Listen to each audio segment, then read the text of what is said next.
இப்பொழுது நாம் கர்த்தருடைய வார்த்தைகளை நாம் தியானிக்க போகிறோம். நாம எல்லாரும் ஏசாயா 45வது அதிகாரத்தை நாம் எடுத்து வைத்துக் கொள்ளலாம்.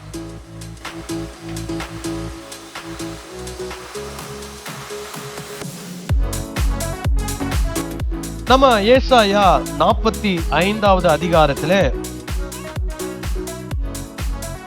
2வது வசனத்திலிருந்து 6வது வசனம் வரை உள்ள ஒரு வசனத்தை நாம் வாசித்தோம்.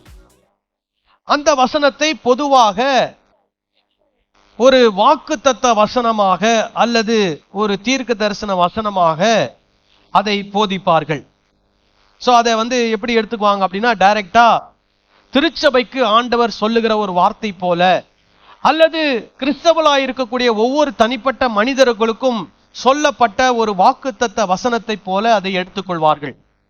ஆனால் நம்ம போன வாரம் பார்த்தோம், என்ன பார்த்தோம்னா, அந்த 1வது வசனமும் 1வது வசனத்தையும் வாசிக்கும் போது இந்த வாக்குத்தத்த வசனம் யாருக்கு சொல்லப்பட்டது என்றால், கோரேசு என்று சொல்லப்பட்ட ஒரு ராஜாவுக்காக சொல்லப்பட்டது. ஆங்கிலத்தில் சொல்லணும்னா சைரஸ். சோ அந்த சைரஸ்க்கு என்ன பேருனா, சைரஸ் த கிரேட் அப்படின்ற பேரு. அவர் ஒரு பர்ஷியன் கிங், பர்சிய ராஜா. அப்போ அந்த ராஜாவை குறித்து ஏசாயா தீர்க்கதரிசி இந்த இடத்துல என்ன பண்றாருன்னா, இந்த வசனங்களை சொல்லுகிறார்.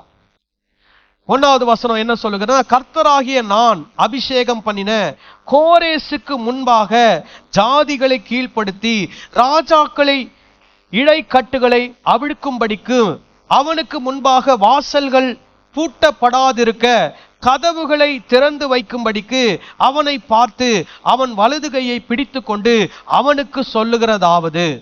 சோ அவனுக்கு தான் இந்த ஆண்டவர் என்ன பண்றார், இந்த வார்த்தைகளை சொல்லுகிறார். என்ன சொல்லுகிறார், நான் உனக்கு முன்னே போய் கோணலானவைகளை செவியாக்குவேன், உன்னை பெயர் சொல்லி அழைக்கிற இஸ்ரவேலின் தேவனாகிய கர்த்தர் நானே என்று நீ அறியும்படிக்கு வெண்கல கதவுகளை உடைத்து இரும்பு தாழ்பாள்களை முறித்து அந்தகாரத்தில் இருக்கிற பொக்கிஷங்களையும் ஒளிப்பிடத்தில் இருக்கிற புதையல்களையும் உனக்கு கொடுப்பேன்.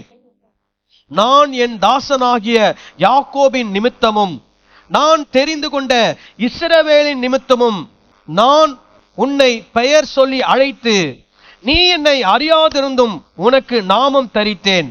நானே கர்த்தர், வேறு ஒருவர் இல்லை, என்னை தவிர தேவன் இல்லை, என்னை தவிர ஒருவரும் இல்லை என்று சூரியன் உதிக்கிற திசையிலும் அது அஸ்தமிக்கிற திசையிலும் அறியும்படிக்கு நீ என்னை அறியாதிருந்தும் நான் உனக்கு இடைக்கட்டு கட்டினேன். நானே கர்த்தர், வேறு ஒருவர் இல்லை. இப்ப இதெல்லாம் யாருக்கு சொல்றார் அப்படின்னா, கோரேசு என்ற ராஜாவுக்கு சொல்லுகிறார். சோ அப்போ போன வாரத்தினுடைய முடிவில் என்ன பார்த்தோம் அப்படின்னா, இந்த ராஜா என்ன பண்றார்னா, இஸ்ரவேல் தேசத்திற்கு உதவி செய்கிறார். இஸ்ரவேல் தேசம் தேவனால் தெரிந்து கொள்ளப்பட்ட ஒரு தேசம். அப்ப அந்த இஸ்ரவேல் தேசத்தை ஆண்டவர் தெரிந்து கொள்ளும் போது அவங்களுக்கு வேத வசன கட்டளைகளை கொடுக்கிறார். எதுக்குன்னா, அந்த தேசம் வளமாக இருக்கணும், அந்த தேசம் வலிமையாக இருக்கணும் அப்படின்றதுக்காக ஆண்டவர் சட்ட திட்டங்களை கொடுக்கிறார். ஆனால் அவர்கள் அந்த சட்ட திட்டங்களின்படி என்ன பண்ணவில்லை, வாழவில்லை. அப்போ என்ன நடக்குது, ஒரு 10 கோத்திரத்தை அசீரிய ராஜ்யம் என்ன பண்ணுனா சிறை பிடித்து கொண்டு போகிறது. 10 கோத்திரம், அதுக்கு பேர் இஸ்ரவேல் ராஜ்யம். அது வடக்கு ராஜ்யம், நார்தர்ன் கிங்டம். அசீரிய ராஜ்யம் என்ன பண்ணுது, அவங்கள சிறை பிடித்து கொண்டு போகுது. கீழே இருக்கிறது சதர்ன் கிங்டம், தெற்கு ராஜ்யம் யூதா பெஞ்சமின் கோத்திரம், அதுக்கு யூதா ராஜ்யம் அப்படின்னு பேரு. அந்த ராஜ்யத்தை பாபிலோனியர்கள் என்ன பண்றாங்க, சிறை பிடித்து கொண்டு போகிறார்கள். அப்ப பாபிலோனிய ராஜ்யம் சிறை பிடித்து கொண்டு போகும்போது அதற்கு முன்னதாகவே ஏசாயா, எசேக்கியேல் அல்லது எரேமியா போன்ற தீர்க்கதரிசிகள்லாம் என்ன பண்றாங்கன்னா, இந்த ஜனங்களுக்கு எச்சரிக்கை கொடுக்கிறார்கள். என்ன எச்சரிக்கை, நீங்கள் கர்த்தருடைய வார்த்தைக்கு கீழ்ப்படியாமல் இருக்கிறீர்கள், கர்த்தருடைய வார்த்தைக்கு கீழ்ப்படிந்தால் உங்களுக்கு பாதுகாப்பு, உங்களுக்கு நன்மை, இல்லை என்றால் ஆண்டவருடைய நியாய தீர்ப்பு உங்களுக்கு என்ன பண்ண போகிறது, வரப்போகிறது. அப்போ ஆண்டவருடைய நியாய தீர்ப்பு எப்படி வருது அப்படின்னா, இந்த சிறையிருப்பின் மூலமாக வருகிறது. அப்போ சிறையிருப்புல அநேகர் என்ன பண்ணப்படுறாங்க, பல மற்ற தேசங்களுக்கு கொண்டு போகப்படுகிறார்கள். அப்போ அந்த தேசங்களுக்கு போகும்போது ஆண்டவருக்கு கீழ்ப்படியாதவர்கள் பெரும்பான்மையாக போகிறார்கள். அதுல யாரும் பாதிக்கப்படுறா அப்படின்னா ஆண்டவருடைய வார்த்தைக்கு கீழ்ப்படிந்தவர்களும் என்ன பண்ணப்படுகிறார்கள்? பாதிக்கப்படுகிறார்கள். அப்போ ஆண்டவருடைய வார்த்தைக்கு கீழ்ப்படிந்து பாதிக்கப்பட்டவர்களுக்கு தீர்க்கதரிசிகள் என்ன சொல்றாங்கன்னா நம்பிக்கையின் வார்த்தைகளை சொல்லுகிறார்கள், வாக்குத்தத்த வார்த்தைகளை சொல்லுகிறார்கள். அதுல சில நம்பிக்கையின் வார்த்தைகள் என்னன்னா, நான் இதோ ஒரு புதிய காரியத்தை செய்வேன், நான் உன்னை மறுபடியும் கூட்டி சேர்ப்பேன், நான் உன்னை மறுபடியும் கட்டுவேன், நான் மறுபடியும் உன்னை என்ன பண்ணுவேன்? ஆசீர்வதிப்பேன். இந்த மாதிரி எல்லாம் வாக்குத்தத்த வசனங்கள் யாருக்கு? கர்த்தருடைய வார்த்தைக்கு கீழ்ப்படிந்து பாதிக்கப்பட்டவர்களுக்கு. அதே மாதிரி கர்த்தருடைய வார்த்தைக்கு கீழ்ப்படியாமல் பாதிக்கப்பட்டு மனம் திரும்பினவர்களுக்கும் அந்த வாக்குத்தத்தம் என்னாகிறது? பொருந்துகிறது. அப்போ அவங்க முதல்ல கர்த்தருக்கு கீழ்ப்படியல, இப்ப பாதிக்கப்பட்டுட்டாங்க, இப்ப கர்த்தருக்கு கீழ்ப்படுகிறாங்க. அப்போ அந்த வாக்குத்தத்த வசனம் யாருக்கும் பொருந்துது? மனம் திரும்பி வருகிறவர்களுக்கும் அது என்ன பண்ணுகிறது? பொருந்துகிறது. சோ அந்த மாதிரி தான் இந்த வசனம் இஸ்ரவேல் ஜனங்களுக்கு ஒரு நம்பிக்கையின் வார்த்தையாக சொல்லப்படுகிறது. என்ன நம்பிக்கையின் வார்த்தை? நீங்கள் என்ன பண்ண போறீங்க? சிறைப்பட்டு போக போறீங்க. ஆனா ஆண்டவர் ஒரு ராஜாவை எழுப்ப போகிறார். அந்த ராஜா உங்களை மறுபடியும் எங்க வர வைக்க போறாரு? உங்களுடைய சொந்த தேசத்துக்கு வர வைக்க போறாரு. இப்ப அந்த ராஜா தான் யாரு? கோரேசு ராஜா. அப்போ இந்த 45வது அதிகாரத்துல 2ஆம் வசனத்துல இந்த 6ஆம் வசனம் வரைக்கும் சொல்லப்படுகிறது இஸ்ரவேல் தேசத்துக்கு சொல்லப்படுகிறது அல்ல, கோரேசு ராஜாவுக்கு சொல்லப்படுகிறது. ஏன்னா கோரேசு ராஜா மேல ஆண்டவர் ஒரு திட்டம் வச்சிருக்கிறார். என்ன திட்டம்? 44வது அதிகாரம் 28வது வசனத்தை வாசிங்க. கோரேசை குறித்து அவன் என் மேய்ப்பன், அவன் எருசலேமை நோக்கி நீ கட்டப்படு என்றும் தேவாலயத்தை நோக்கி நீ அஸ்திபாரப்படு என்று சொல்லி எனக்கு பிரியமானதை எல்லாம் நிறைவேற்றுவான் என்று சொல்லுகிறவர் நான். அப்போ கோரேசு ராஜா என்ன பண்ண போகிறான்? ஆண்டவருக்கு பிரியமானதை எல்லாம் என்ன பண்ண போகிறானா? நிறைவேற்ற போகிறான். அவன் செய்ய போகிறது என்ன? அவன் அந்த எருசலேமை நோக்கி என்ன சொல்ல போகிறான்? கட்டப்படு என்று சொல்ல போகிறான். தேவாலயத்தை நோக்கி நீ அஸ்திபாரப்படு என்று என்ன பண்ண போகிறான்? சொல்ல போகிறான். அப்போ நல்லா இருந்தவங்க பாதிக்கப்பட்டு பாபிலோனுக்கு போயிட்டாங்க. இப்ப கோரேசு ராஜா மூலமாக அவங்க எங்க வர போறாங்க? மறுபடியும் அவங்களுடைய சொந்த தேசத்துக்கு வர போறாங்க. சொந்த தேசத்துல வந்து தங்களுடைய நகரத்தை அவங்க என்ன பண்ண போறாங்க? கட்ட போறாங்க. தங்களுடைய ஆலயத்தை அவங்க என்ன பண்ண போறாங்க? கட்ட போறாங்க. இது இஸ்ரவேலுக்கு கொடுக்கப்படுகிற ஒரு நம்பிக்கையின் வார்த்தைகள். அதே மாதிரி பாருங்க, இந்த 45வது அதிகாரம் 13வது வசனத்தையும் வாசிங்க. நான் நீதியின்படி அவனை எழுப்பினேன், அவன் வழிகளை எல்லாம் செவ்வைப்படுத்துவேன். அவன் என் நகரத்தை கட்டி சிறைப்பட்டு போன என்னுடையவர்களை கிரயமில்லாமலும் பரிதானம் இல்லாமலும் விடுதலை ஆக்குவான் என்று சேனைகளின் கர்த்தர் சொல்கிறார். இதுவும் யாருக்கான நம்பிக்கையின் வார்த்தை? இஸ்ரவேல் ஜனங்களுக்கான நம்பிக்கையின் வார்த்தை. என்ன நம்பிக்கையின் வார்த்தை? நான் தெரிந்து கொள்ள போகிற அந்த கோரேசு என்ன சொல்லுகிற ராஜா என்ன பண்ண போகிறான்? என் நகரத்தை என்ன பண்ண போகிறான்? கட்ட போகிறான். சிறைப்பட்டு போன என்னுடைய ஜனங்களை கிரயமில்லாமல் பரிதானம் இல்லாமல் அவன் என்ன பண்ண போகிறான்? விடுதலையாக்க போகிறான். அப்போ நம்பிக்கையின் வார்த்தை யாருக்கு வருகிறது? இஸ்ரவேல் ஜனங்களுக்கு அல்லது யூதா ராஜ்யத்துக்கு வருகிறது. என்ன நம்பிக்கையின் வார்த்தை? நீங்கள் விடுதலையாக்கப்பட போகிறீர்கள். யார் மூலமாக? கோரேசு என்ற ஒரு ராஜாவின் மூலமாக. சோ இது யாருக்கு நம்பிக்கையின் வார்த்தை? கர்த்தருக்கு உண்மையாயிருந்து சிறைப்பட்டு போனவர்கள். அதே மாதிரி கர்த்தருக்கு உண்மை இல்லாமல் சிறைப்பட்டு போய் மனம் திரும்பினவர்கள். இவர்களுக்கு என்ன வாக்குத்தத்தம் கொடுக்கப்படுகிறது? நீங்கள் விடுதலையாக்கப்பட போகிறீர்கள், நீங்கள் திரும்ப வரப்போகிறீர்கள், நீங்கள் எருசலேமை கட்டப் போகிறீர்கள், நீங்கள் தேவ ஆலயத்தை என்ன பண்ண போகிறீர்கள்? கட்டப் போகிறீர்கள். சோ இதுதான் இஸ்ரவேலுக்கு கொடுக்கப்படுகிற நம்பிக்கையின் வாக்குத்தத்த வார்த்தைகள். ஹல்லேலூயா.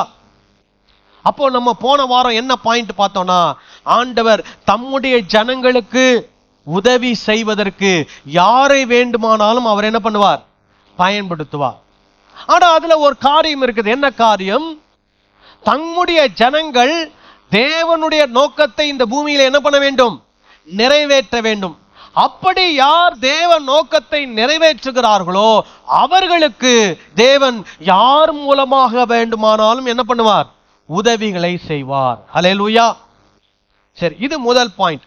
இரண்டாவது பாடம் என்ன இதுல இருந்து நம்ம கத்துக்கிறோம் அப்படின்னா, ஆண்டவர் அவர் நீதி உள்ள நியாயாதிபதி. அவர் நீதியும் செய்கிறவர், நம்பிக்கையையும் கொடுக்கிறவர். சோ நீதி செய்கிறது யாருக்காக? யாரு அக்கிரமம் செய்யறாங்களோ, அநியாயம் செய்யறாங்களோ அவங்களுக்கு நியாய தீர்ப்பை நீதியாய் என்ன பண்ணுவார்? வழங்குவார். யார் தேவனுக்கு பிரியமாய் நடக்கிறார்களோ அவர்களுக்கு நம்பிக்கையை கொடுப்பார். யார் மனம் திரும்புகிறார்களோ அவர்களுக்கு ஆண்டவர் என்ன கொடுக்கிறார்? நம்பிக்கையை கொடுக்கிறார். இப்ப நீங்க இந்த வசனத்துல நீங்க வாசிக்கும் போது ஆண்டவர் சொல்றாரு, 4வது வசனம், நான் என் தாசனாகிய யாக்கோபின் நிமித்தமும் நான் தெரிந்து கொண்ட இஸ்ரவேலின் நிமித்தமும் நான் உன்னை பெயர் சொல்லி அழைத்து நீ என்னை அறியாதிருந்தும் உனக்கு நாமம் தரித்தேன். அப்போ இது கோரேச ஆண்டவர் என்ன பண்றாராம்? பெயர் சொல்லி அழைக்கிறார். அவன் கோரேசுக்கு யார் பத்தி தெரியாது? இஸ்ரவேலின் தேவன், இந்த அண்ட சராசரத்தை உருவாக்கின ஆண்டவரை பற்றி யாருக்கு தெரியாது? கோரேசுக்கு தெரியாது. அதனாலதான் சொல்றாரு, நீ என்னை அறியாதிருந்தும் உனக்கு நாமம் தரித்தேன். உனக்கு ஒரு பேரை நான் சொல்லி இருக்கிறேன். ஏன் நீ என்ன பத்தி உனக்கு தெரியாது, ஆனாலும் நான் உன்னை என்ன பண்ணி இருக்கிறேன்? தெரிந்து கொண்டிருக்கிறேன். எதுக்குனா, யார் நிமித்தம் என்றால் இஸ்ரவேலின் நிமித்தம். நான் தெரிந்து கொண்ட இஸ்ரவேலின் நிமித்தம், நான் தெரிந்து கொண்ட என் தாசனாகிய யாக்கோபின் நிமித்தம் நான் உன்னை என்ன பண்ணுகிறேன்? பெயர் சொல்லி அழைக்கிறேன். ஏன் இது நடக்குது யோசிக்கிறான். இப்போ இஸ்ரவேல் தேவனுடைய வார்த்தைக்கு கீழ்ப்படியாமல் போனதுனால அவங்களுக்கு என்ன வருது? நியாய தீர்ப்பு வருது. நியாய தீர்ப்பு வரும்போது அசிரிய ராஜா வந்து அவங்களை சிறைப்பிடித்துட்டு போறான். பாபிலோனிய ராஜா வந்து அவங்களை என்ன பண்றான்? சிறைப்பிடித்துட்டு போறான். சரி, அதே நேரத்துல இந்த அசீரிய ராஜாவும் பாபிலோனிய ராஜாவும் அவங்களும் என்ன பண்ணியிருக்கிறாங்க? நிறைய அக்கிரமங்கள், அநியாயங்களை பண்ணியிருக்கிறாங்க. அப்போ இஸ்ரவேல் பண்ண அக்கிரமத்துக்கு நியாயம் தீர்க்கிற ஆண்டவர் யாருக்கும் நியாய தீர்ப்பு கொடுக்கணும்? அசீரியாவுக்கும் நியாய தீர்ப்பு கொடுக்கணும், பாபிலோனுக்கும் என்ன கொடுக்கணும்? நியாய தீர்ப்பு கொடுக்கணும். அப்ப இந்த இடத்துல யாருக்கு நியாய தீர்ப்பு வருகிறது? பாபிலோனுக்கு நியாய தீர்ப்பு வருகிறது. யார் மூலமாக? யார் மூலமாக? கோரேசு மூலமாக. சோ கோரேசு வந்து என்ன பண்றாரு? பாபிலோனிய ராஜ்யத்தை என்ன பண்ணுகிறார்? தோற்கடிக்கிறார். அவர்கள் தோற்கடிக்கப்படுகிறார்கள். அந்த ராஜ்யம் என்ன பண்ணுகிறது? அதோடு ஒரு முடிவுக்கு வருகிறது. பாபிலோனிய ராஜ்யம் ஒரு முடிவுக்கு வருகிறது. சோ கோரேசு வந்து என்ன பண்ணுகிறார்? பாபிலோனை தோற்கடிக்கிறார். கோரேசு மூலமாக யாருக்கு நியாய தீர்ப்பு உண்டாகிறது? பாபிலோனுக்கு நியாய தீர்ப்பு. புரியுதா நான் சொல்றது? பாபிலோன் மூலமாக இஸ்ரவேலுக்கு நியாய தீர்ப்பு வந்தது. இப்போ கோரேசு மூலமாக யாருக்கு நியாய தீர்ப்பு வருகிறது? பாபிலோனுக்கு நியாய தீர்ப்பு வருகிறது. நான் சொல்றது விளங்குச்சா? அதுதான் ஆண்டவர் இங்க சொல்றாரு, என் தாசனாகிய யாக்கோபின் நிமித்தம், நான் தெரிந்து கொண்ட இஸ்ரவேல் நிமித்தம் அப்படின்னு. யார் தெரிந்து கொள்றாராம்? கோரேசை தெரிந்து கொள்கிறார். எதற்காக? கோரேசு பாபிலோனை சிறைப்பிடித்து அந்த அந்தரங்கத்தில் இருக்கக்கூடிய பொக்கிஷங்களை, புதையல்களை எடுத்து இஸ்ரவேலை விடுதலையாக்கி இஸ்ரவேலுக்கு என்ன கொடுக்கணும்? அந்த பொக்கிஷங்களை, புதையல்களை கொடுத்து தேவாலயத்தை கட்ட, எருசலேம் நகரத்தை கட்ட அவர்களுக்கு என்ன கொடுக்கணும்? அனுமதி கொடுக்கணும். இது யாருடைய திட்டத்தில் வருகிறது? தேவனுடைய திட்டத்தில் வருகிறது. ஹல்லேலூயா. அப்போ ஆண்டவர் நீதியுள்ள நியாயாதிபதி. அப்போ யாரெல்லாம் அக்கிரமம் செய்கிறார்களோ, அவங்க தேவனால் தெரிந்து கொண்டவர்களானாலும் சரி, தேவனால் தெரிந்து கொள்ளப்படாதவர்களானாலும் சரி, அவரவர் செய்யக்கூடிய தீமைக்கு ஆண்டவர் என்ன கொடுக்க போகிறார்? நியாய தீர்ப்பை கட்டாயமா என்ன பண்ண போறார்? கொடுக்க போகிறார். ஒரு ஆமென் சொல்லலாமா? ஹல்லேலூயா. நிறைய விதத்துல நம்ம நினைப்போம், நான் ஆண்டவருக்கு பிரியமா நடக்கிறேன், ஆனா நிறைய பேர் ஆண்டவருக்கு பிரியாம இல்லாம பெரிய அக்கிரமத்தெல்லாம் செய்யறாங்க. அவங்க செய்கிற அக்கிரமத்துல நானும் என்ன பண்ணப்படுகிறேன்? பாதிக்கப்படுகிறேனே. இது என்ன நியாயம்? இது என்ன நீதி அப்படின்னு நம்ம நினைப்போம். ஆனால் ஒண்ணு மட்டும் ஞாபகம் வச்சுக்கணும், இது வரலாறில் நடந்த ஒரு சம்பவம். வரலாறு திரும்ப திரும்ப என்ன பண்ணும்? நடக்கும். ஹிஸ்டரி ரிப்பீட்ஸ் அப்படின்னு சொல்லுவாங்க. அப்போ வரலாறு திரும்ப திரும்ப நடக்கும்னா என்ன அர்த்தம்? ஆண்டவர் அந்தந்த நேரத்தில் யார் யாருக்கு நீதி நியாயத்தை வழங்க வேண்டுமோ அவர்களுக்கு என்ன பண்ணுவார்? நீதி நியாயத்தை கட்டாயமா வழங்குவார். சரி, நான் நன்மை செய்தேன், நான் நீதி செய்தேன், பாதிக்கப்பட்டேன். அந்த பாதிக்கப்பட்டவர்களுக்கு ஆண்டவர் என்ன கொடுக்கிறார்? நம்பிக்கையின் வார்த்தைகளை என்ன பண்ணுகிறார்? கொடுக்கிறார். உனக்கு நம்பிக்கை உண்டு, நீ கவலைப்படாத. என்ன நம்பிக்கை? உனக்கு நித்திய ஜீவன் உண்டு. ஹல்லேலூயா. இந்த உலகத்தில் நீங்க அநேக கஷ்டங்களை நீங்க சந்திச்சிருக்கலாம், உங்களுக்கு அநேக தீமைகளை ஜனங்கள் செய்திருக்கலாம், அநேக அநியாயங்களை நீங்கள் சந்தித்திருக்கலாம். ஆனால் நீங்கள் கர்த்தருடைய வார்த்தையின்படி நீதியாய் நியாயமாய் நடந்திருப்பீர்களானால் ஆண்டவர் உங்களுக்கு கொடுக்கிற நம்பிக்கையின் வார்த்தை என்ன? உனக்கு நித்திய ஜீவன் உண்டு, கவலைப்படாதே, உனக்கு நித்திய ஜீவனை நான் என்ன பண்ண போகிறேன்? கொடுக்க போகிறேன். ஹல்லேலூயா. இது இரண்டாவது. மூணாவது, ஆண்டவரை நாம் கேள்வி கேட்க முடியாது. என்ன கேள்வி கேட்க முடியாதுன்னா, ஆண்டவர் தாம் நினைப்பதை, தம்முடைய சித்தத்தை என்ன பண்ணுகிறார்?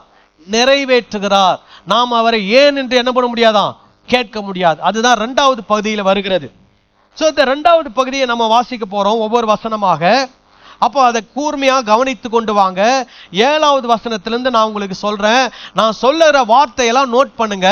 அது அப்பதான் நமக்கு அதை என்ன பண்ணும்? முழுசா நம்ம புரிஞ்சுக்க முடியும். இரண்டாவது பகுதி 7வது வசனத்திலிருந்து நம்ம வாசிப்போம். ஒளியை படைத்து, ஒளியை படைத்து, நல்லா பாருங்க, அந்த படைத்து என்ற வார்த்தையை நோட் பண்ணிக்கோங்க. ஒளியை படைத்து இருளையும் உண்டாக்கினேன். படைத்து உண்டாக்குறது அப்படின்னா என்னது? வேற வேறையா? ஒன்னா?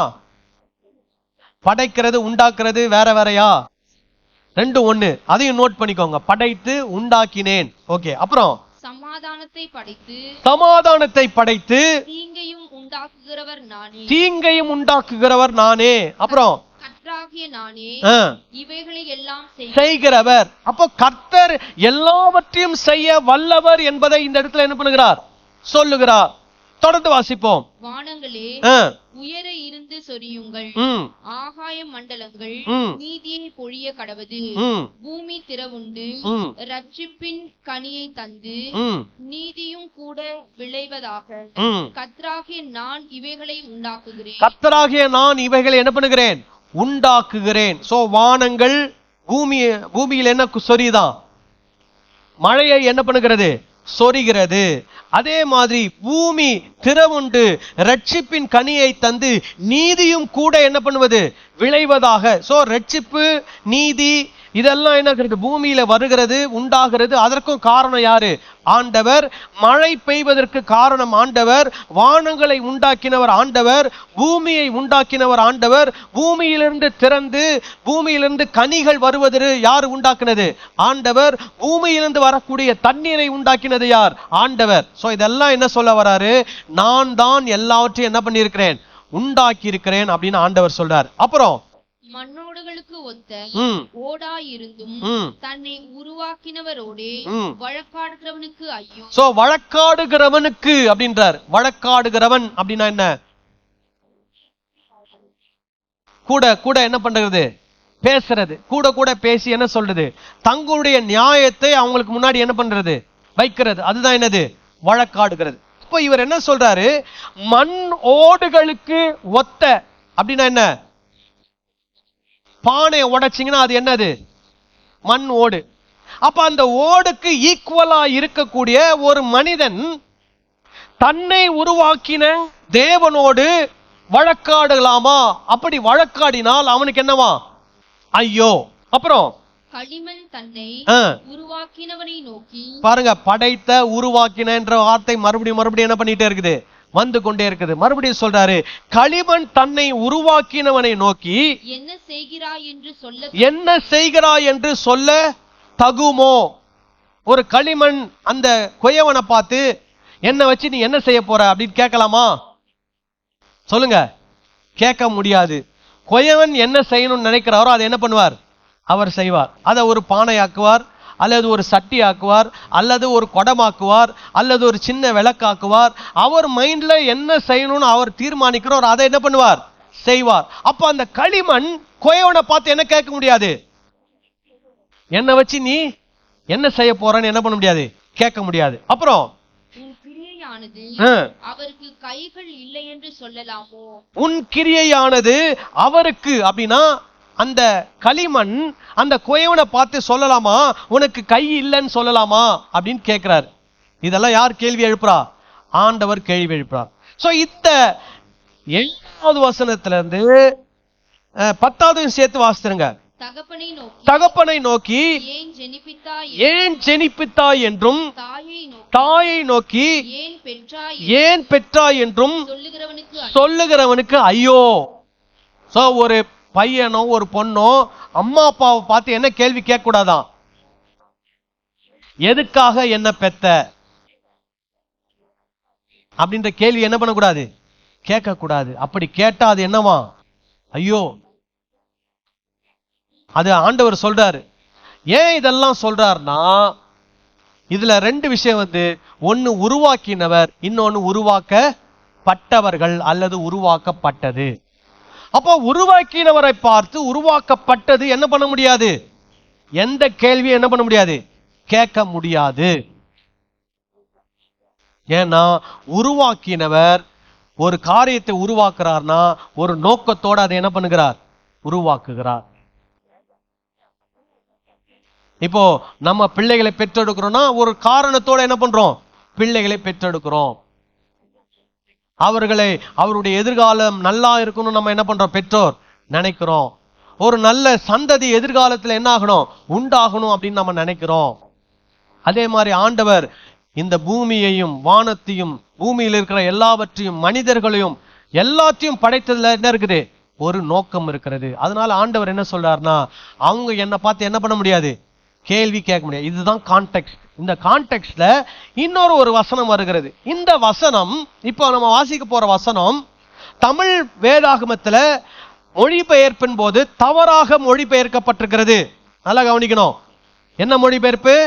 மொழிபெயர்ப்புல என்ன வந்திருக்குது, மிஸ்டேக், தவறு வந்திருக்குது. அதனால இப்போ வாசிக்கும் போது இந்த வசனம் நமக்கு தவறான அர்த்தத்தை கொடுக்கிறது. நல்லா கவனிக்கணும். வாசிங்க 11வது வசனம். இஸ்ரவேலின் பரிசுத்தரும் அவனை உருவாக்கினவருமாகிய. இப்ப யாருக்கு எங்க வராரு?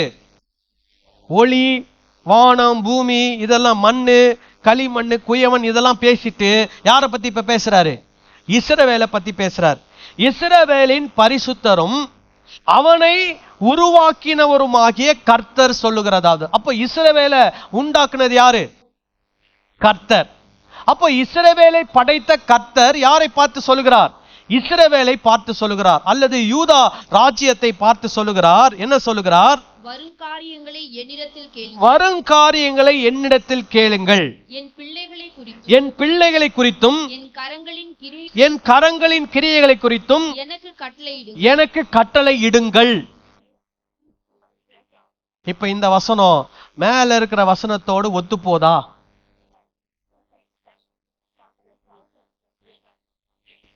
என் பிள்ளைகளை குறித்தும் வரும் காரியங்களை குறித்தும் என்னிடத்தில் என்ன பண்ணுங்கள், கேளுங்கள். என் கரங்களின் கிரியைகளை குறித்து எனக்கு என்ன பண்ணுங்கள், கட்டளையிடுங்கள். இந்த வசனத்தை இப்படியே எடுத்துக்கிட்டு நிறைய பேர் என்ன தெரியுமா சொல்றாங்க, நம்ம ஆண்டவருக்கு என்ன சொல்லணும் தெரியுமா, கட்டளையிடணும். என்ன கட்டளையிடணும்? எனக்கு சிகப்பு கலர்ல ஒரு பென்ஸ் மெர்சிடிஸ் கார் கிடைப்பதாக அப்படின்னு யாருக்கு கட்டளையிடணுமா? ஆண்டவருக்கு கட்டளையிடணுமா? இப்ப இதுவரைக்கும் 7வது வசனத்துல இருந்து என்ன சொல்லிட்டு வர்றார் ஆண்டவர்?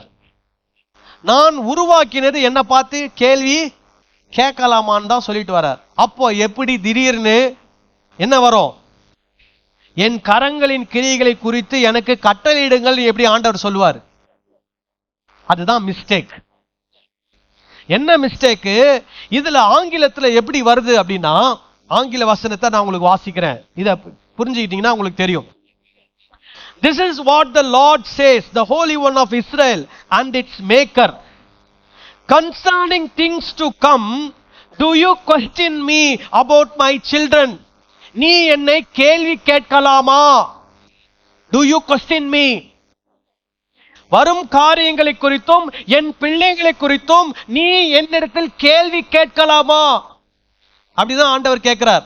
அடுத்தது பாருங்க, R give me orders about the work of my hands. question mark. இங்க question mark இருக்குது ஆங்கிலத்துல. என்ன கேள்வி கேட்கிறாரு?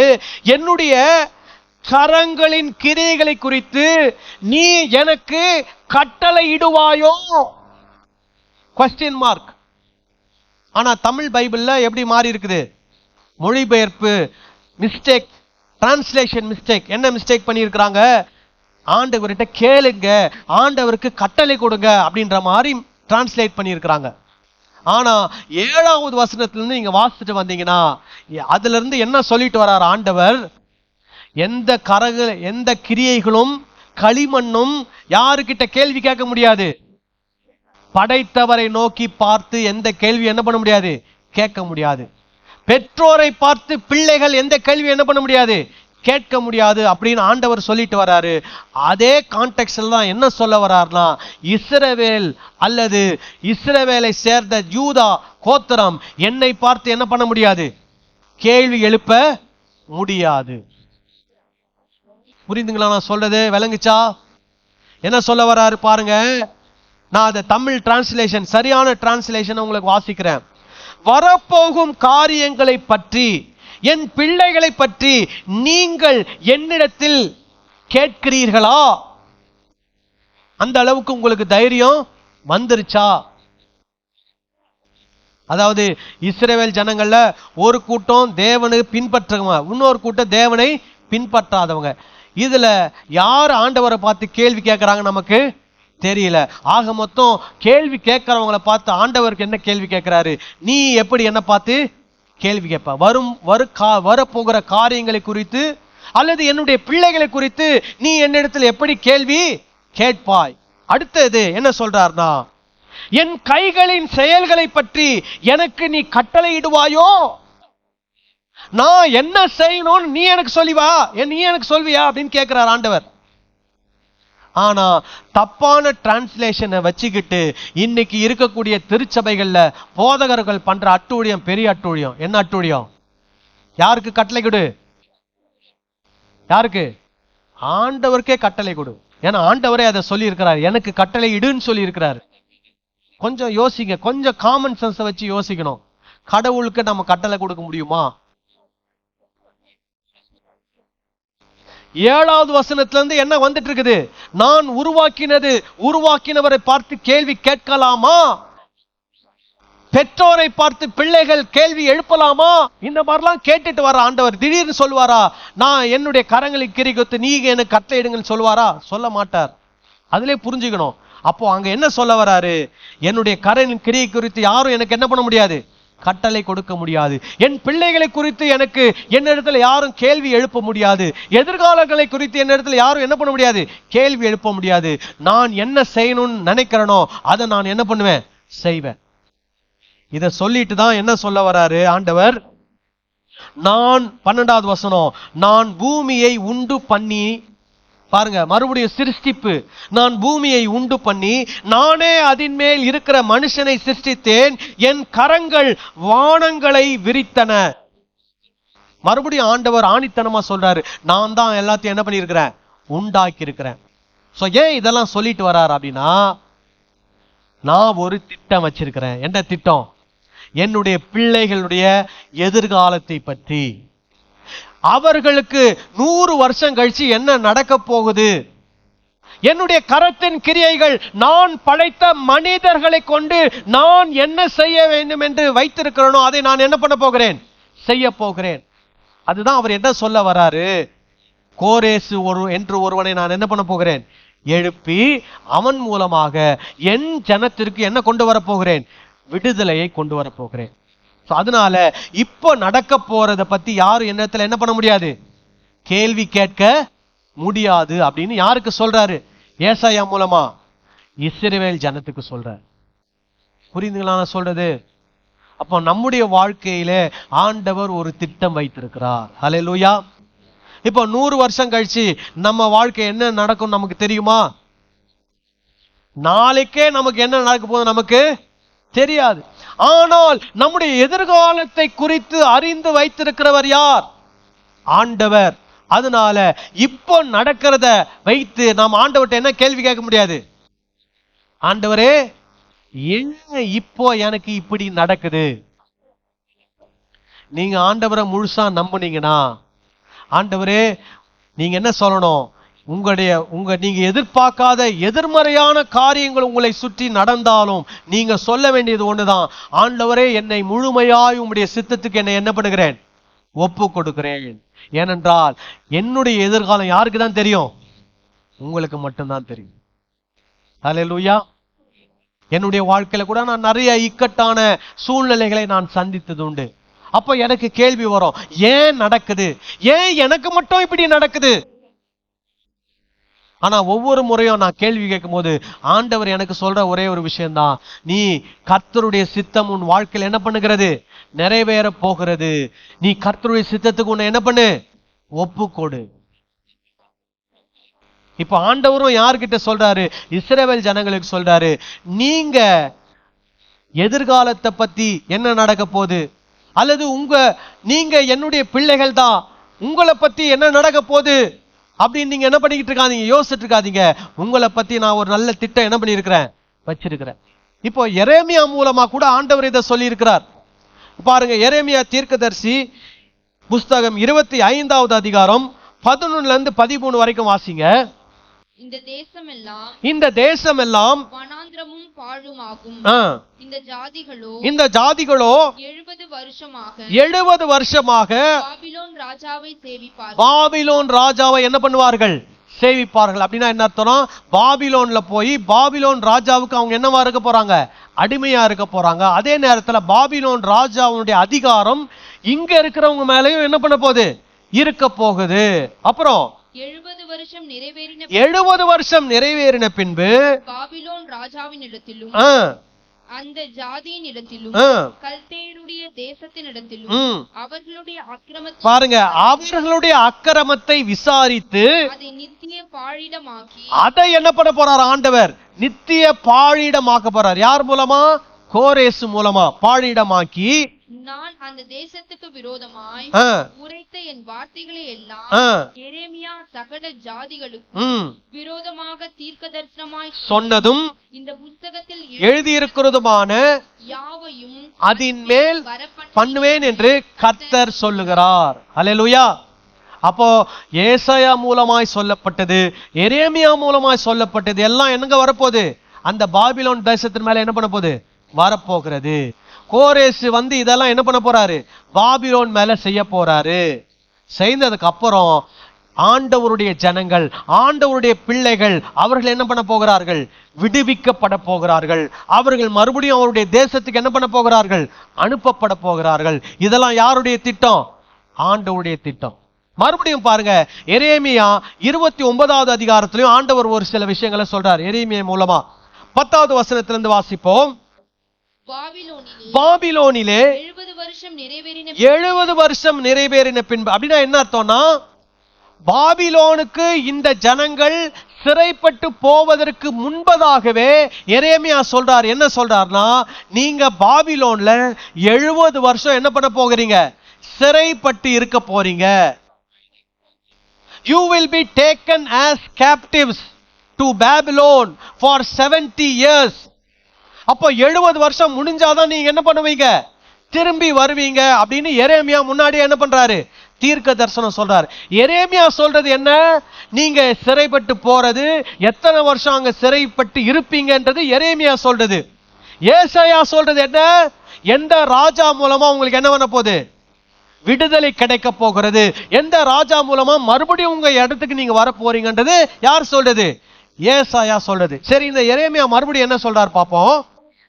பாபிலோனிலே 70 வருஷம் நிறைவேறின பின்பு நான் உங்களை சந்தித்து உங்களை இவ்விடத்துக்கு திரும்பி வர பண்ணும்படிக்கு உங்கள் மேல் என் நல் வார்த்தையை நிறைவேற பண்ணுவேன் என்று கர்த்தர் சொல்லுகிறார். என்ன சொல்றாரு?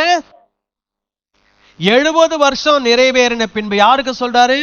யூதா ராஜ்யத்தை பார்த்து சொல்லுகிறார். எரேமியா மூலமா சொல்றாரு. என்ன சொல்றாரு? நீங்க பாபிலோனுக்கு போயிடுவீங்க. பாபிலோன்ல 70 வருஷம் நிறைவேறின பின்பு நான் உங்களை சந்தித்து உங்களை இவ்விடத்திற்கு திரும்பி வர பண்ணும்படிக்கு உங்கள் மேல் என் நல் வார்த்தையை நிறைவேற பண்ணுவேன் என்று கர்த்தர் சொல்லுகிறார். அதோடு விடல, அடுத்த வசனத்தை வாசிங்க.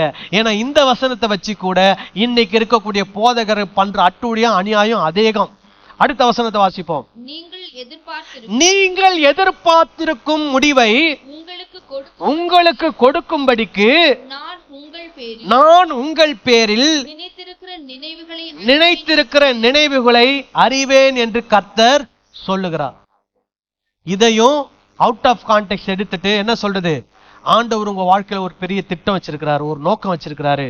ஏன்னா கர்த்தர் நினைத்திருக்கிற நினைவுகள் பெரியவைகள். நீங்கள் எதிர்பார்த்திருக்கும் முடிவை ஆண்டவர் உங்களுக்கு என்ன பண்ண போறார்? கொடுக்க போகிறார். நான் என்ன முடிவு எதிர்பார்க்கிறேன்? ஒவ்வொருத்தரும் ஒன்று எதிர்பார்ப்போம்.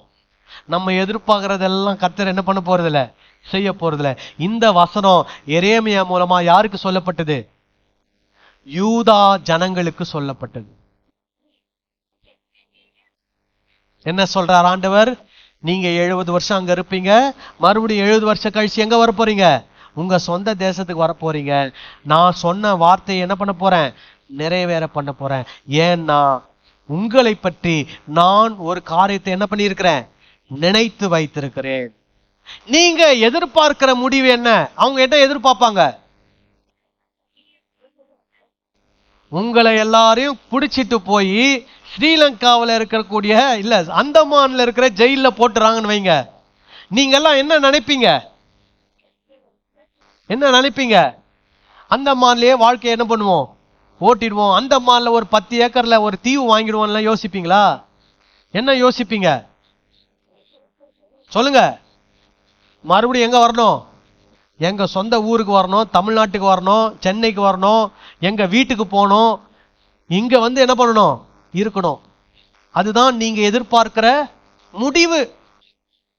அததான் எரேமியா மூலமா இஸ்ரவேல் யூதா ஜனங்களுக்கு ஆண்டவர் சொல்றாரு, நீங்கள் எதிர்பார்க்கிற முடிவை உங்களுக்கு என்ன பண்ணுவேன்? கொடுக்கும்படிக்கு நான் உங்கள் பேரில் நினைத்திருக்கிற நினைவுகளை அறிவேன் என்று கர்த்தர் என்ன பண்ணுகிறார்? சொல்லுகிறார். கர்த்தருடைய நினைவு என்ன? என்ன நினைவு? கோரேசு என்ற ஒரு ராஜா என்ன பண்ண போறாரு? எழும்ப போறாரு. அவர் என்னுடைய தாசன், என்னால் தெரிந்து கொள்ளப்பட்டவன், என்னுடைய மெய்ப்பன், நான் விரும்பினைகளை அவன் என்ன பண்ண போகிறான்? செய்ய போகிறான். அதுதான் கர்த்தருடைய நினைவு. அவன் எழும்பி பாபிலோனை என்ன பண்ண போகிறான்? தோற்கடிக்க போகிறான். தோற்கடிச்சிட்டு இஸ்ரவேல் ஜனத்தை எங்க அனுப்ப போறான்? மீண்டும் அவங்களுடைய சொந்த ஊருக்கு என்ன பண்ண போறான்? அனுப்ப போறான். இதுதான் கர்த்தர் இஸ்ரவேல் ஜனத்தை கொண்டு நினைத்திருக்கிற ஒரு நினைவு. அதை தான் யார் மூலமாக சொல்லுகிறார்? எரேமியா மூலமாக சொல்லுகிறார். அல்லேலூயா. இப்போ நம்மளை பத்தி ஆண்டவர் வைத்திருக்கிற நினைவு என்ன? அவரோடு நித்தியத்துல நாம என்ன பண்ண போறோம்? இணைக்கப்பட போறோம். அல்லேலூயா. ஏற்கனவே தேவராஜன் நமக்குள்ள என்ன பண்ணிருக்குது? வந்திருக்கிறது. ஏற்கனவே நித்திய ஜீவனை ஆண்டவர் நமக்கு என்ன பண்ணியிருக்கிறார்? கொடுத்திருக்கிறார். இப்பொழுது நாம் சரீரத்திலே அந்த நித்திய ஜீவனில் இருக்கிறோம். பிற்காலங்களிலே சரீரத்துக்கு வெளியிலே தொடர்ந்து அந்த நித்திய ஜீவனிலே நாம் என்ன பண்ணுவோம்? காணப்படுவோம். அதுதான் தேவன் நம்மை பற்றி நினைத்திருக்கிற நினைவு. ஆமீன் சொல்லலாமா? அல்லேலூயா. நல்லா புரிஞ்சுக்கணும்.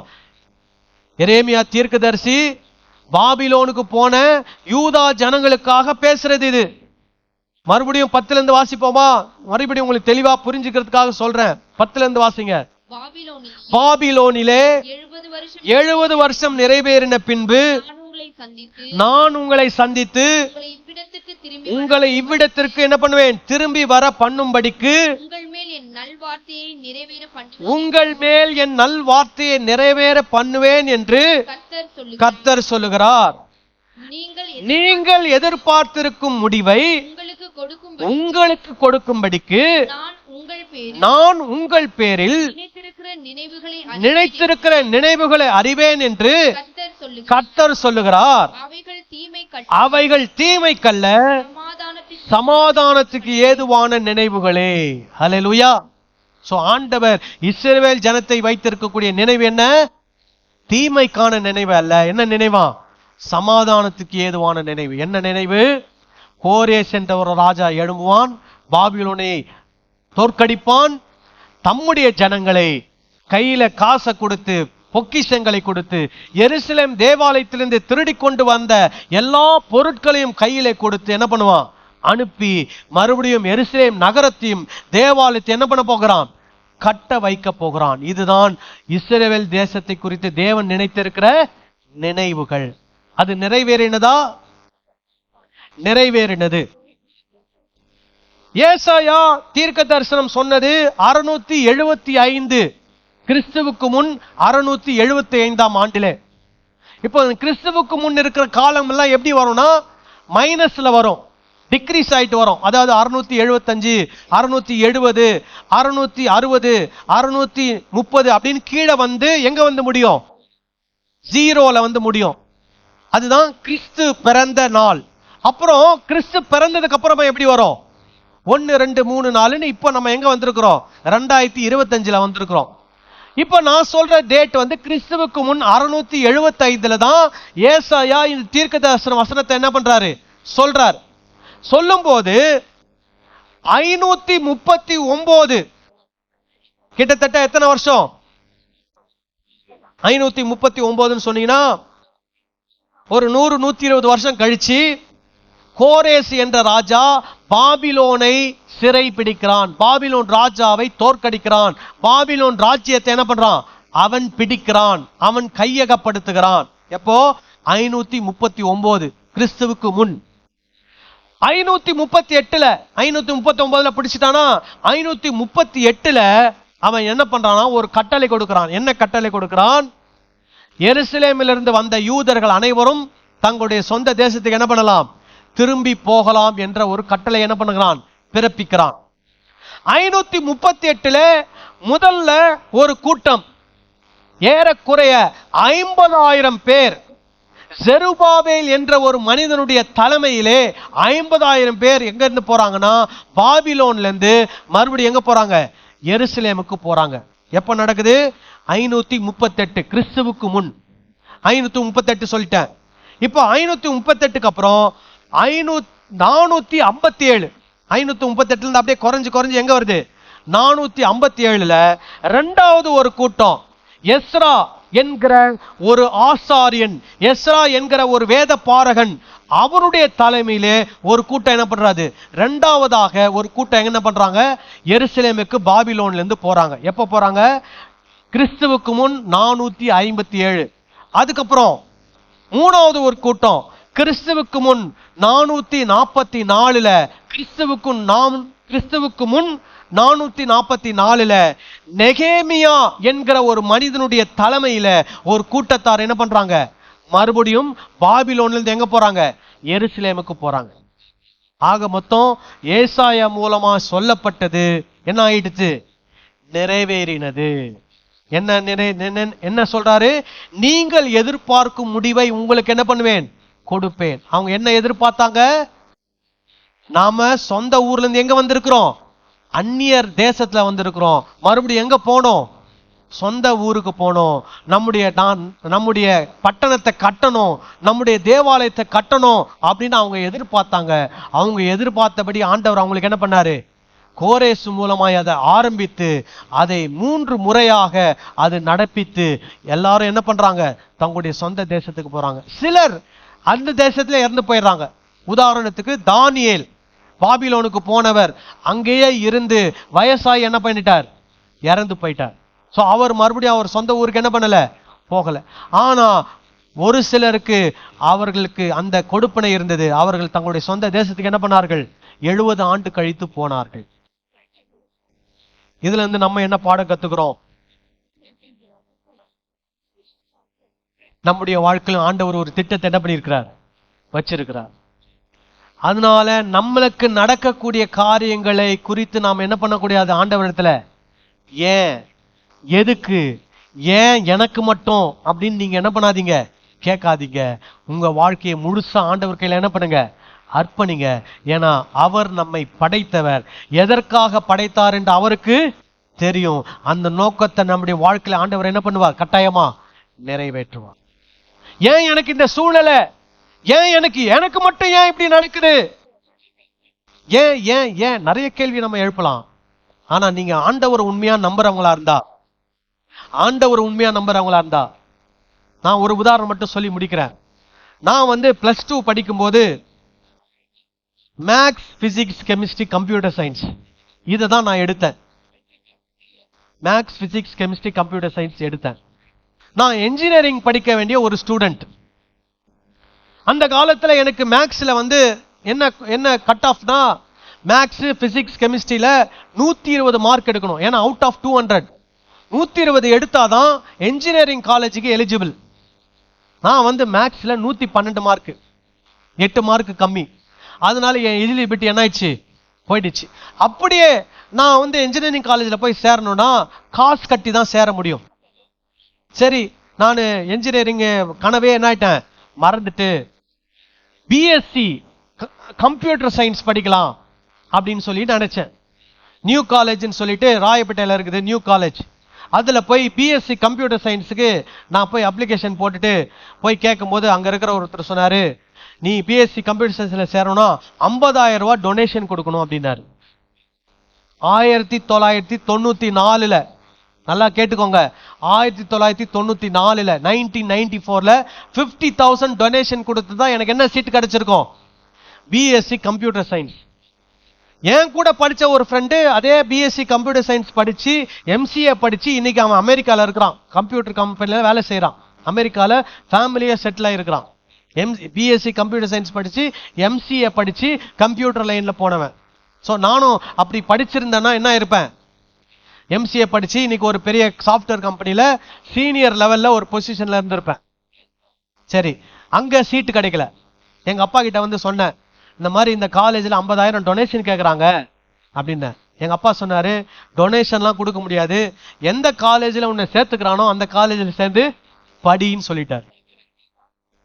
கடைசியில் எனக்கு சீட்டு கிடைச்ச காலேஜ் எதுனா பிரசிடென்சி காலேஜ். எந்த இதுல எனக்கு சீட்டு கிடைச்சதுன்னா பிஏ இங்கிலீஷ் லிட்ரேச்சர்ல எனக்கு சீட் கிடைச்சது.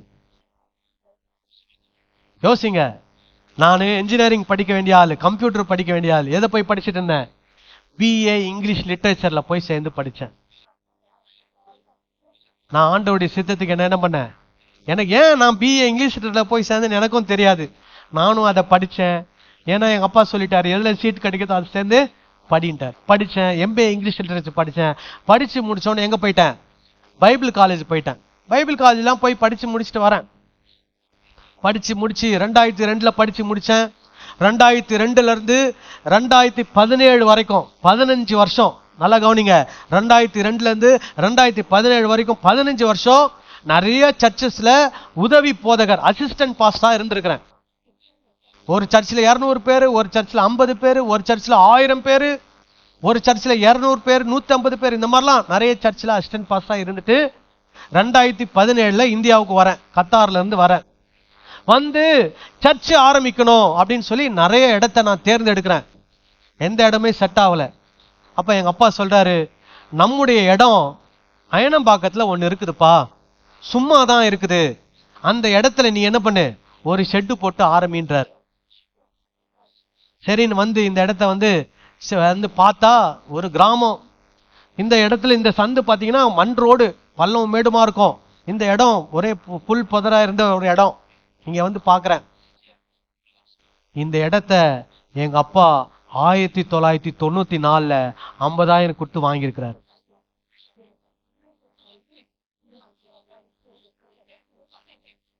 சொல்லுங்க, என்ன நினைப்பீங்க? 1994 எங்க அப்பா இந்த இடத்த 50,000 கொடுத்து வாங்கியிருக்கிறார். 1994 நான் 50,000 கேட்டேன். எதுக்கு? நியூ காலேஜ் போய் பிஎஸ்சி கம்ப்யூட்டர் சயின்ஸ் படிக்கிறதுக்காக கேட்டேன். எனக்கு கொடுக்க மாட்டேன்ட்டாரு. ஆண்டவர் என்ன திட்டம் வச்சிருக்கிறாரு, நீ எங்கெங்கெல்லாம் போனாலும் உனக்கு 94 ஒரு பிளாட்டை என்ன பண்ணிட்டேன், வாங்கி போட்டுட்டேன். இங்கதான் நீ வந்து என்ன பண்ண போற? சர்ச்சு கட்டி எனக்கு என்ன பண்ண போற? என் ஜனங்களுக்கு நீ வசனத்தை என்ன பண்ண போற? சொல்ல போற. இந்த சர்ச்சு கட்டும் போது அநேகரை கர்த்தர் என்ன பண்ணார்? பயன்படுத்தி இந்த சர்ச்சை அருமையா சூப்பரா கட்டி கொடுக்க கர்த்தர் உதவி சார். இன்னும் கூட 7 வருஷம் ஆகும் போது இன்னைக்கு கூட சர்ச்சை பாக்குறவங்க கேக்குறாங்க, பாஸ்டர் நீங்க வெளிநாட்டுல இருந்ததுனால இந்த மாதிரி சர்ச்சு கட்டினீங்களா அப்படின்னு கேக்குறாங்க. இல்ல, பின்னாடி உட்காந்துருக்கிறாங்க சித்தப்பா, அவர் தான் இந்த டிசைன் எல்லாம் பண்ணி ஐடியாலாம் கொடுத்து இந்த மாதிரி அழகா உருவாக்கி கொடுத்தவர். சோ இதெல்லாம் நாங்க கனவுல கூட என்ன பண்ணல, நினைக்கல. நான் என்ன யோசிச்சிருப்பேன் 94ல, ஏன் நான் என்ஜினியரிங் ஸ்டூடெண்ட் ஆச்சே, எனக்கு ஏன் என்ஜினியரிங் காலேஜ்ல சீட் கிடைக்கல? பிஎஸ்சி கம்ப்யூட்டர் சயின்ஸ் ஆவது படிக்கணும்னு நினைச்சேனே, ஏன் அதுல எனக்கு இடம் கிடைக்கல? ஏன் எனக்கு இதெல்லாம் நடக்குது? நான் எதுக்கு பிஏ இங்கிலீஷ் லிட்டரேச்சர் போய் படிக்கணும்? சொல்லுங்க. சோ ஆண்டவர் என்ன வச்சிருக்கிறாரு? எல்லாருடைய வாழ்க்கையிலும் ஒரு பெரிய நோக்கம், திட்டம் என்ன பண்ணியிருக்கிறார்? வச்சிருக்கிறார். அல்லேலூயா. ஆனா அந்த திட்டம் உங்க வாழ்க்கையில நிறைவேறணும்னா நீங்க ஆண்டவருடைய சித்தத்துக்கு உங்களை என்ன பண்ணணும்? ஒப்பு கொடுக்கணும். சில நேரத்துல நம்ம விரும்புகிறது நமக்கு என்ன பண்ணாது? கிடைக்காது. நம்ம விரும்பி போறது நமக்கு கிடைக்காது. விரும்பி வந்தது கூட பாதியில் என்ன பண்ணிடும்? நம்மளை விட்டு போயிடும். ஆனா நாம எந்த சூழ்நிலையில இருந்தாலும் கர்த்தருடைய சித்தத்துக்கு நம்மை ஒப்பு கொடுக்கும் போது, கர்த்தருடைய சித்தம் நம்ம வாழ்க்கையில நிறைவேறிச்சுன்னா அது நம்முடைய உள்ளத்துல பரிபூர்ணமான ஒரு சந்தோஷத்தையும் நிறைவையும் ஆசீர்வாதத்தையும் அது கொடுக்கும். நம் மூலமாக ஆண்டவர் அநேகரை என்ன பண்ணுவார்? ஆசீர்வதிப்பார். அல்லேலூயா. ஆண்டவர் எங்க வாழ்க்கையில என்ன திட்டம் வச்சிருந்தாரு? நாங்க அயனம்பாக்கத்துல இருக்கிற அநேகருக்கு நாங்க என்னவா மாறணும்? ஆசீர்வாதமா மாறணும். அதனால 94ல ஆண்டவர் ஏற்கனவே ஒரு திட்டத்தை என்ன பண்ணி வச்சிருக்கிறாரு? கணக்கு ஒன்று போட்டு வச்சிருக்கிறாரு. எனக்கு அது எதிரான கணக்கு, ஆனா ஆண்டவருக்கு அது சரியான கணக்கு. அது எப்போ தெரியுது? 94ல தெரியல, 2017, 18 தான் எங்களுக்கு அது தெரியுது. அல்லேலூயா. நம்மள எழுந்து நின்று ஜெபம் பண்ணலாமா?